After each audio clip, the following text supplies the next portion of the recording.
What is workplace culture? Is it your experience? The CEO's vision? Is it the banners that are hanging on the wall? I find that people have very different perceptions about what workplace culture really means. But the way I identify it and define it is that it's the soul of your organization. It's who you really are. It's every conversation, every decision, every action. It's what people experience when they interact with that organization. Again, the soul of the organization, not the banners, not the good intentions, but it's what people actually see, hear, and feel. You know, if you ask AI, what is workplace culture, it'll say something like shared values, beliefs, and behaviors that drive how people interact with each other and how decisions are made. It's accurate, but it's missing a lot. It's a lot more complex than that. It's incomplete. In my book, Leading with Significance, I quote John Gordon because I love the way he talks about workplace culture. Culture drives expectations and beliefs. Expectations and beliefs drive behaviors. Behaviors drive habits, and habits create your future. And it all starts with culture. And that's why I like to simplify it for people. Culture is every conversation, every action, every decision added together over time.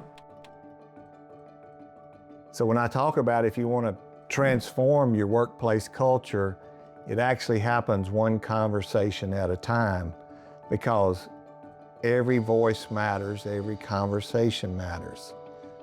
And if we talk about magnetic culture, which is all about being a people-first organization, that's where people have a very strong sense of belonging. They feel cared for, appreciated, valued. They feel connected. And that strong sense of belonging leads them to pursuing their full potential. That's why it's so powerful to work toward a magnetic workplace culture. And in that, there's always this energy around, we're building something bigger than ourselves. It's not an accident. It's all about intentional leadership. So here's a hard truth about workplace culture. It never rises to our aspirations, to our intentions. It's the behaviors, it's the actions, it's the conversations that we're intentional about, and it's a big and it falls to the level of behaviors that we tolerate, that we allow. It falls to the level of conversations that we don't have. And ultimately, it falls to the level of belief and trust and connection to the leadership team. One of the biggest struggles with workplace culture is that leaders overrate culture. I've actually surveyed thousands of professionals, and there is always a gap between where leaders rate workplace culture and where workers, team members, rate workplace cultures. And the reason is that leaders are rating that based on their intentions. They intend for that workplace culture to be there. And the team members are rating culture based on their experience and what they observe from the behaviors and actions of leadership. And we always have a gap. Now in magnetic cultures and people-first culture, that gap's going to be really small. But in good culture, that we call good culture, that gap is quite large. And in toxic culture, that gap is huge. But it's that gap is one of the reasons that it's so difficult to transform and understand what needs to happen in workplace culture. Leadership, most of the time, leadership does not have strong, confidential feedback loops from the team members to get the feedback they need to truly work on workplace culture. They get distracted. They prioritize the wrong things, and that's one of the primary reasons We have an epidemic today in workplace culture of loneliness, lack of purpose, and burnout. It's an epidemic. And it's not because leadership doesn't care. It is because they get distracted, they get pressured about the bottom line, about short-term results. They're not being intentional about the things that matter most. And going back to John Gordon's thoughts that culture creates your future, I'll bet most of you have heard the saying at some point that culture eats your strategy for breakfast. I believe that, but I also believe that it's exponentially bigger today because of the world we live in of exponential change. Today, I believe that culture eats your entire future if you do not prioritize being people first. It's that big, it's that important. There's a very powerful book out called Tomorrow Mind, and in this book, the authors are doing research and they're studying the Industrial Revolution versus the AI revolution, the technology revolution that we're in right now. And in the Industrial Revolution, it impacted about 40% of jobs over 40 years. Today in our technology revolution, it's going to impact 80% of jobs in less than 20 years, twice as fast, twice as many jobs impacted.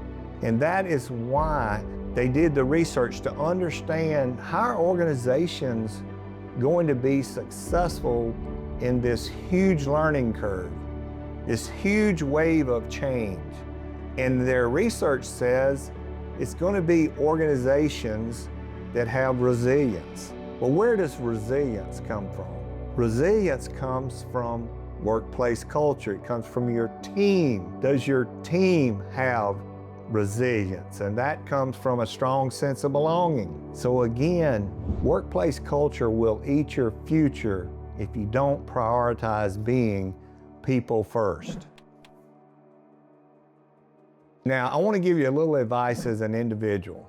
Whether you're early in your professional career, mid-career, late career, whether you're leading teams, getting your first opportunity to lead, or you want to develop as a leader, never work for somebody you don't respect. If you don't respect them, run. Now that doesn't mean you have to love them. I mean, I've worked for people that I didn't like, but I respected them. Do you respect how they treat people? Do you respect how they communicate? Do you respect how they treat you?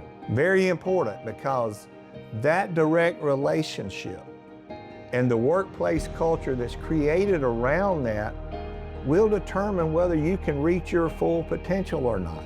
It's that impactful. Culture will shape your future, your full potential. It impacts your well-being. It impacts your joy at work.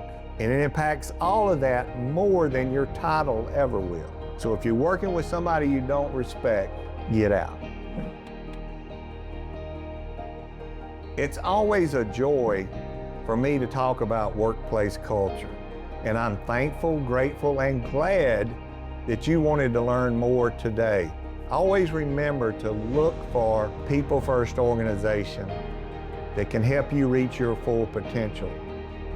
Or if you're in an organization and you're investing in it and you want to transform that culture, just remember that every strategy you come up with will have to be supported by culture. And your number one priority is to make it people first. If you have questions about workplace culture, please put them in the comment section. I promise you I'll read all of them. I'll respond to them. It helps me understand what we might need for future topics.